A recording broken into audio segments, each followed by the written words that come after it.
This is Dennis Raimondi. I'm here with my guest, David Donde from Cape Town, South Africa. And the focus, of course, is coffee and coffee culture worldwide. Uh, David was the first person to bring what would be called specialty, or I guess third wave coffee into South Africa. He is now owner, founder of Truth Coffee, based in Cape Town. And thank you so very much for taking the time to speak with me today. What a pleasure to be interviewed. Thank you.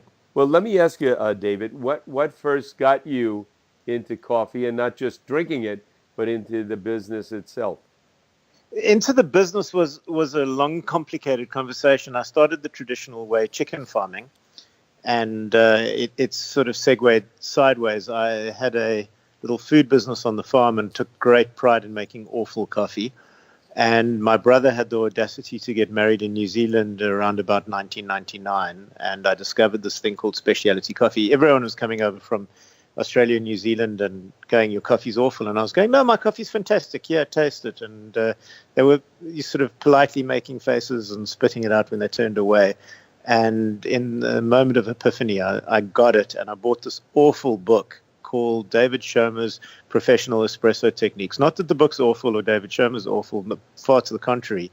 It sent me down a terrible rabbit hole that I have never recovered from. So I'm still pursuing the sort of trajectory that book started, and it led to one coffee roastery to another. So here I am today. Here you are today. Now, for our listeners who are not so familiar with specialty coffee, how would you define specialty coffee, and would it also be synonymous with third wave coffee?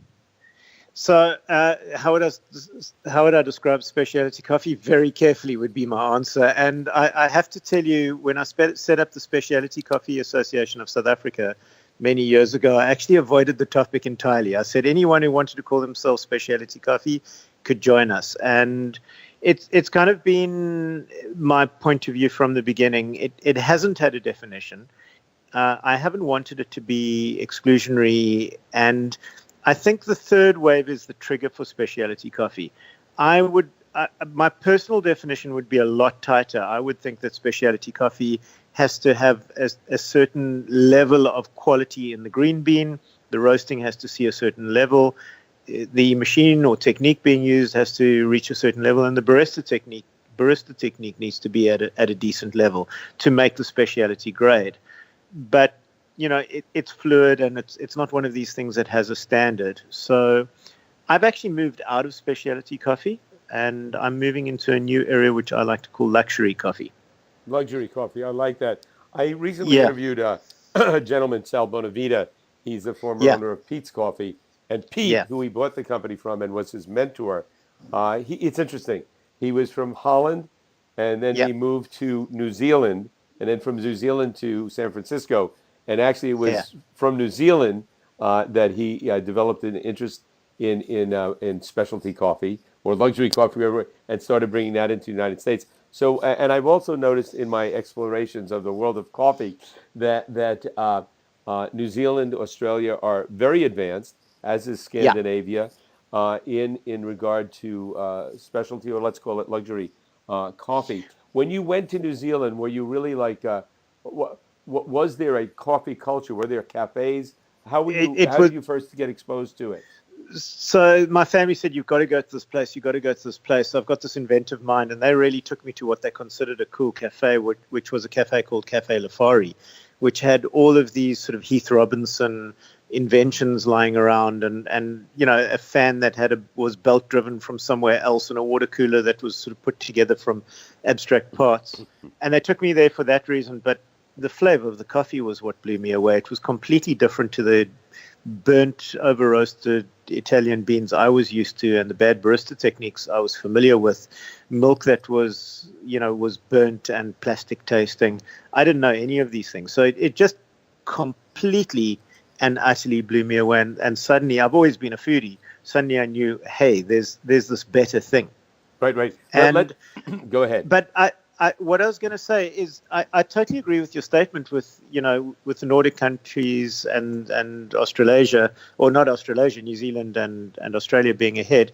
If one takes the quality of coffee is not the best cup of coffee being served, but is determined by the worst cup of coffee being served, or what's socially acceptable. Mm-hmm. And I think that's where they are ahead.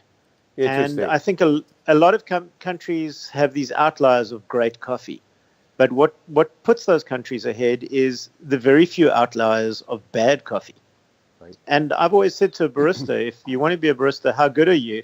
Don't tell me about the best cup of coffee you ever served. Tell me about the worst one you led out. Right. Which one did you let out of captivity into a customer's hands? That defines you. This is a great point. I hadn't thought of it this way before. And I must say to people listening in or people reading the transcript of this interview that coffee, I always loved coffee, but it's really in the last 5 or 6 months that I've intensively studied it and coffee culture. I spent a lot of time in Scandinavia and all over the States, probably been to over 200 cafes in the last few months.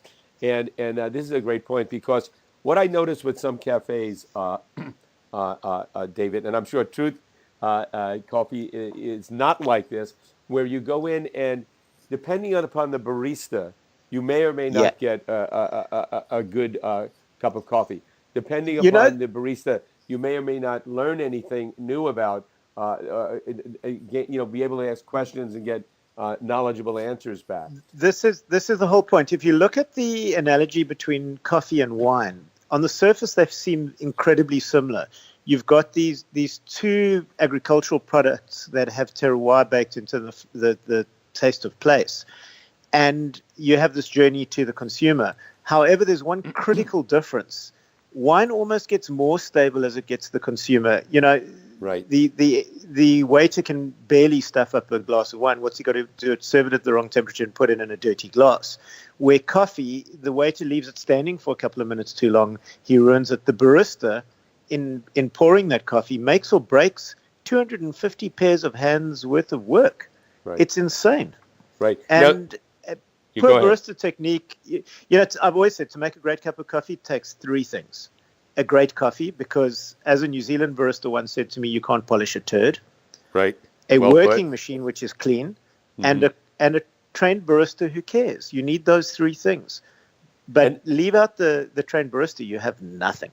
Right. And when you talk about the equipment, there's and what we're talking about now, say an espresso machine, there's also I was told it's very, very important that the grinder is properly made and used because if you don't grind the coffee properly, then you're going to have all kinds of problems. Well, the grind is everything. Everyone always comes to me and goes, should I buy this fancy machine, to replace my cheap machine at home? And the first question I asked them was, what grind have you got? Because actually, I don't have an espresso machine at home. I own 7 or 8 small machines, some wonderful ones, some horrible ones. They all sit at work. At home, I use something called a clever coffee dripper because it's incredibly easy, or I use a siphon if there are more people around. But I have a very fancy grinder. Mm-hmm. So I won't compromise there. Right. What I do at home now is I enjoy going to a cafe once a day because I love the whole culture and everything that surrounds it. And there are people there that almost always know way more than I do. Yeah, especially a place if it's a good barista. I know what I know and I know what I don't know. But at home, what I've been doing is I have a good grinder, a hand grinder, and then I use a Chemex or an AeroPress pour over. Or AeroPress is operated a little bit differently, and I'll enjoy that. It's a different sort of experience, but it's inexpensive. And if I'm traveling, I take the AeroPress because I have the unusual habit of having a cup of coffee every night late before I go to bed, and which my wife thinks is insane, but seems to work for me. Now, when you there's a couple of things I'm going to ask you, David, more. Let's talk about the relationship of the roaster to the barista, because oftentimes they're two separate people. And then what do you do at Truth Coffee? And by the way, you sent me a number of photos of your cafe and your roastery there, and I can't wait to go to South Africa to see it. Not to mention have the coffee. Some great photos that we'll have posted up. And how do you train the barista and the roaster there? So I think the biggest advantage I had in my career when I told you about David Schomer's book and I'd figured out how to make a cup of coffee. There was this one little chapter in his book that said you got to use fresh coffee, and it defined fresh coffee as once a week, and it lasted up to a month. And I went to my local suppliers. I bought this hotel that was 100 miles out of Cape Town in the countryside, and I went, guys, will you deliver coffee to me? And the doors started slamming in my face. Mm-hmm. And on a weekly basis, I said once a month, fine. Nobody's going to do it once a week. It's insane. Why would you want that? And eventually one guy said, I'll sell you a roaster. And then I got really, really, really lucky. I bought the secondhand roaster, and I had this hotel that was 100% full on the weekends and 100% empty during the week. So I had a fair amount of time in my hands, and I got terribly lucky. I had no one to teach me how to roast. So I had to develop this empirical method. I did it this way and it got better. I did it that way and it got worse. And I developed a system for roasting that said, I'm not going to have a preconceived idea of how this should be. I'm going to let the coffee speak. So every time you roast, we use data logging systems. I've got a 1940s roaster that has electronic probes that are fitted into it. It took me a year to build the shop and rebuild the roaster. But these probes allow me to graph the rate of change in the drum. There's a probe that tries to measure the bean temperature and one that measures the air temperature. And we try and replicate the best graph we've had for that particular coffee each time. But you never replicate what you're trying to do. There are always nuances of difference. And at what we call the cupping table, where every single day we taste yesterday's coffee before we either pass it or score it. Now, let me just interrupt for a second. As I understand it, cupping, you get the coffee, there's a special spoon you use, and you sort of slurp the coffee, not unlike a wine tasting. And that somebody with trained taste buds like yourself is able to sense bitterness, sweetness, all the different qualities that might come out of the coffee. Right. So we'll score all of those things. And the one thing we don't score, which is different to other companies, we don't score aroma. And I'll get back to that in a moment, why we don't do that. But we also double score things like the total dissolved solids, which we measure with a little machine. And that tells us the solubility of the coffee. And a more soluble coffee, one that releases its flavors better, at this point anyway, I think is better. Mm-hmm. And, we double the score on that, and we play around with the scores. And we try and work out numerically, is this coffee better than our best case of that coffee? And if it is, we want to know why. What micro change enhanced that difference? And the converse, if it got worse, what did we do that varied from what we normally do that made it worse, and what can we learn from that? So that is our roasting methodology. And in a nutshell, it's not having preconceived ideas, and it's going back to first principles constantly. Right. In terms of barista, it was a lot more. Oh, I didn't tell you why we don't do aroma. Here's a question for you.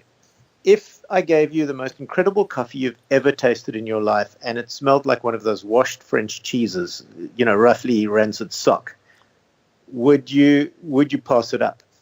Probably. Well, if I could get past the smell, and you do with beautiful I think French I would cheeses, be fine don't with you? it. Huh? Yeah, one does with beautiful French cheeses. So, and then the converse, if you had this incredible aroma coming off a coffee and it didn't live in the cup, would you care? I would be very disappointed. Yeah. Right. So I always like the principle of reductio ad absurdum. Take it to the limits and see what you think. Somewhere in the middle. And I have to ask myself the question in the end, what the hell difference does it make? I'll probably regret saying this in public in 5 years' time, but that's my statement for now. Right. Okay, now let me ask you another thing. The people that do your roasting, are they also often baristas, or is it two different? I think of them both as chefs. Is it two different types of chef? They're very different skills, but I love the cross-pollination. So I encourage I wouldn't let somebody roast if they hadn't gone through the barista process and didn't understand the coffee. So that's point one. But the other side is equally true. I expect all my baristas to spend time, or lead baristas certainly, to spend time at the roaster and, more importantly, at the cupping table. So there's a lot of cross-pollination. Our roaster is in the middle of our cafe and not by accident. It's there so that staff have access to it, that the public have access to it. Somebody said to me once, there are also different personality types. Like drummers and guitarists are sometimes different personality types. Where the barista, one of the great things about baristas is they're educators. They're going to talk to you if they're a good barista, Absolutely. I think. And the roaster often works more quietly. But what I found is my experience, which is very limited, is a good roaster is almost always a good barista. A good barista isn't. They know how to do it, but they're not necessarily a good roaster.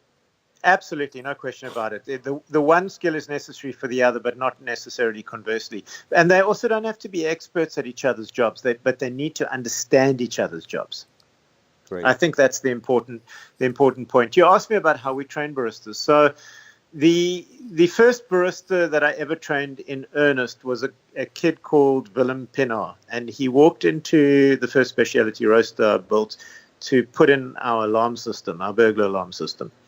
And this kid kept coming back and kept coming back and kept coming back. And eventually I said, what are you doing here? Well, he's hoping to get some coffee and he's really interested in the coffee. Anyway, the short story is he ended up with a job with us. And about a year later, won the National Barista Championship and went off and represented South Africa in Tokyo. So that was the first guy I trained, and that became a string. And today we have a fully fledged barista school. I've taken literally thousands of unemployed people, and unemployable people, more importantly, people with no careers, with nothing. I mean, we are in Africa, and we've made a change. We've given these people professions. And in a 1-week barista course, we've turned people's lives around and made a proper impact. Right. I think that's fantastic. And one of the things I'd like to accomplish with my podcast here and blog, which is the coffeeleague.com, by the way, is to elevate the status of baristas and roasters. And because in many ways, this is like what happened with wine 40 or 50 years ago. It's really becoming refined. And to me, a good roaster, a good barista is at the level of any, first-class chef. I want to get into one other area with you. And you touched upon this before, lighter and darker roasts. I mean, if you go to Starbucks, and not to pick on Starbucks, because they generated a lot of interest for people in coffee, but what you generally taste, I realize now, having tasted lighter roasts, is you're tasting the roast. You're not tasting the bean and the quality of bean and the Kenyan as opposed to the Nicaraguan and all. And it's something that, I think anybody can learn about and become, but they need exposure. And I noticed the better cafes often have the lighter roast. Yeah. If I can go back about 5 years, the strapline of our company back then was flavor, not bitterness, no sugar required. And the whole idea that bitterness is over roast, when you roast coffee, you go through a process called the Maillard process, the browning of food, to put it in simple English. And if you go too far, I always said to people when I used to give courses, okay, so we're going to roast the coffee and we're going to go darker. And as we go darker, it goes stronger. And everyone says yes. And we create more flavor. And everyone says yes. And I go, so if we roast one bean long enough, eventually we'll coat the entire planet in flavor, right? And everyone looks at me like I've lost my mind. And I go, yes, because at a point we stop the Maillard process and we go paralytic. We actually start burning the coffee. So from that point on, we're not creating flavor other than this one durable flavor called bitterness. If you're going to keep coffee a long time, if you want to have a flavor that's easily identifiable with your company, sure, bitterness, these are things that you can resort to. If you're buying some terribly expensive coffees, and there are a lot of companies that do burn their coffee who do buy terribly expensive coffees, and you're going to roast it to the point where you've got any paralytic flavor, you're not going to get any of that joy out. Right. Let me ask you a question. Would that be then like, so I'm trying to understand this. If I get two pieces of bread, one is a very cheap piece of bread, and one is a very, very crafted by a great chef, a great baker, and I put them both in the toaster. Well, if I toast them slightly, I'll tell the difference. If I over toast them both, the cheap bread and the good bread taste the same. Is that the same with coffee bean? The good bread might have, totally. The good bread might have some texture left, but that would be about it. But that analogy is about fair. You're not going to remove the defects by over roasting, but you're not going to enhance the flavor. Right. But the converse is also true. So you were talking about your experience in Scandinavia. There was this whole idea of Scandinavian light roast where you don't bring out the full flavor in the coffee, and you're looking for this acidity that you get down below, and you end up getting grassy, weird green flavors. Now, that to me is just as bad as the roasted. What you want is the flavors inside that coffee to be fully developed. So, again, I'm going to go back to a wine analogy. When we look at wine or coffee, we've got these things called volatiles, these basic building blocks of flavor in the coffee or wine. And a great wine would have about 150 distinct different types of volatiles. Coffee, they lost count around 1,500, so I'm told. So we're trying to get each of these volatiles to each one's maximum. So you're trying to optimize for each one, but it's too complicated to analyze. So you do it at the cupping table. Different stages of heat added to that coffee. Maybe you'd go slow at the beginning and fast at the end, or vice versa, or whatever it might be, and what temperature you drop it out at is going to allow the coffee to fully develop. That's what we're after. Going further is going to make it worse. You're going to have less flavor, less body, less everything. If you go dark, you're just going to have more burnt, and if you're light, you're not going to be fully developed. So all we want is a fully developed coffee, and a friend of mine calls this optimum roast, and that's what we're after. I cringe when I hear the words light or dark roast. I don't want to hear either. I want to hear optimum. I want to hear no winemaker tells you how much time he spends on malolactic fermentation.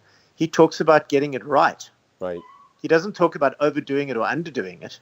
He talks about respecting the grape that he has with him. Well, why would coffee be any different? Right. I was a wine farmer, by the way. That's probably why you get all these things coming through, But I think that's what it's about. It's about respecting that bean, and that's a real art. I mean, and it's like a chef. Now, one other part of the equation is where do you source your beans from, and how do you do that? Do you get the beans and then test them, or what's that procedure like? So the first thing is I'm going to admit this quite openly. I'm anti-green. I'm anti-fair trade. I'm anti-certification of any organic certification, because all these things don't necessarily mean what we want them to mean.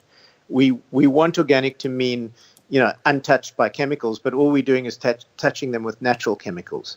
So what we want is coffee that has been respected, that's got farms that respect it, that taste good, that haven't got stupid farming practices, and that the farmer is being paid a fair price for. Mm-hmm. So we, from the beginning, and from my beginning of the career in coffee, and I think, being in the third world, we've got a lot more exposure to what goes on in the third world. It's about making a real difference. So we've worked on a direct relationship model from the beginning, both with and without brokers. So we know the farmer. Our broker isn't sitting like a firewall between us and the farm. He's sitting as a matchmaker, as a connector. Mm-hmm. And he might be putting a margin in if he's bringing benefit. Mm-hmm. So if he adds value to both the farmer and us, he brings benefit. He connects, he handles some of the logistics, he handles some of the pre-selection, he lets the farmer know what we're looking for, he finds new farmers for us, he finds new clients for the farmers. That's a great brokerage. That I'm happy with. As long as his markup is transparent, I'm happy. Mm-hmm. And that's a model that more and more of us are leaning to. We work directly with farmers. We know the farmers' names. We've visited the farms. In many cases, not in all cases, it's not an absolute. When you start a new relationship, you get a little sample of the coffee, 100 grams. You roast it, you love it. You find out more. You find out a little bit about the farm and whether they're the real deal or not, or whether they've just bought the next door neighbor's coffee and shipped it to you. And you find out the stuff, and you go for the long game. Mm-hmm. And I think sustainability is going to be one of the hardest things in the world to achieve. And I want to be first in line for the great coffee. Right. I also don't want to be, I believe, either part of the solution or part of the problem. I said to you, we're not green. We're the only roaster in the world that roasts on biofuel.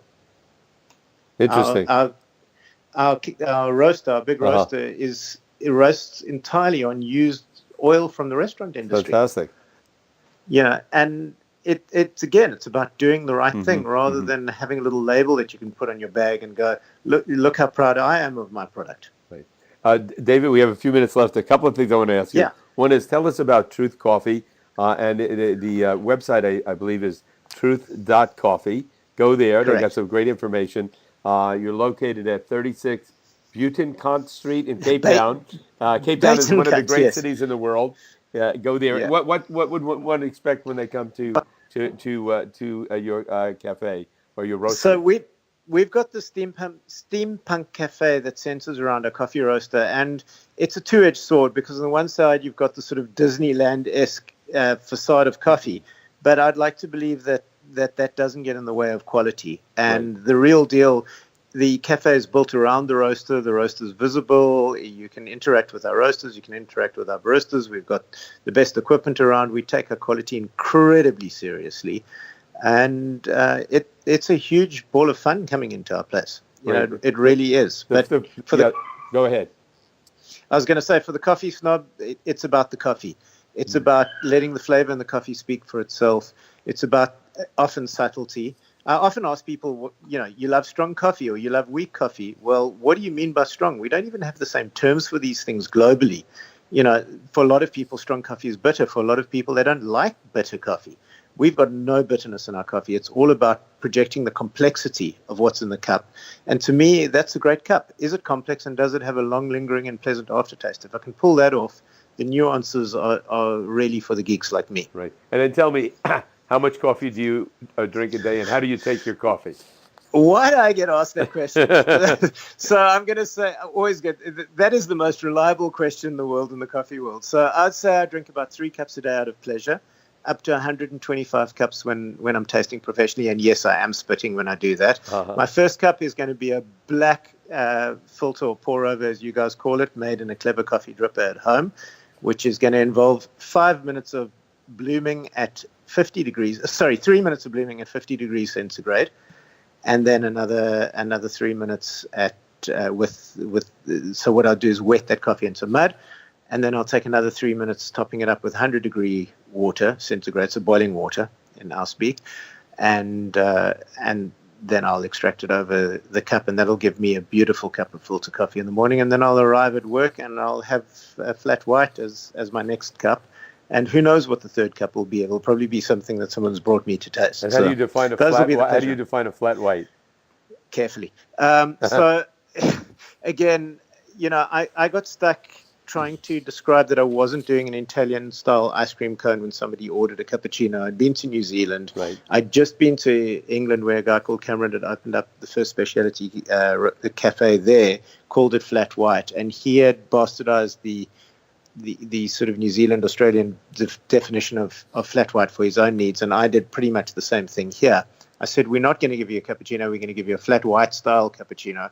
So essentially, it's coffee in a ratio of espresso to milk in a ratio of between 1 to 3 and 5, and it's got latte art as part of that textured milk on top. Right. So it's about the coffee ratio. Right. There are so many different definitions out there, but if you come to South Africa, that's the drink you're going to get when you order flat white. And you can blame me if you need somebody to blame. David, one final thing I wanted to ask you was about coffee culture in South Africa, specifically Cape Town. What is it like? Is it like do people gather at cafes to chit chat? Do they come and get coffees to go? I like to define coffee culture by how much time people spend with a cup of coffee and how they do it. So if we all back 30 years, it's let me meet you for coffee, which was really a proxy for let me meet you and let's go and sit somewhere and have cake for 4 hours. And eventually it gets down to, I need a good cup of coffee, where do I go? Or I'm late for work, where do I stop for coffee? Which was where it ultimately goes, which Cape Town is fast approaching, but the rest of South Africa, not really. So Cape Town has a unbelievable culture of specialty coffee with somewhere between 150 and 250 micro roasters or bigger roasters. It's unbelievable.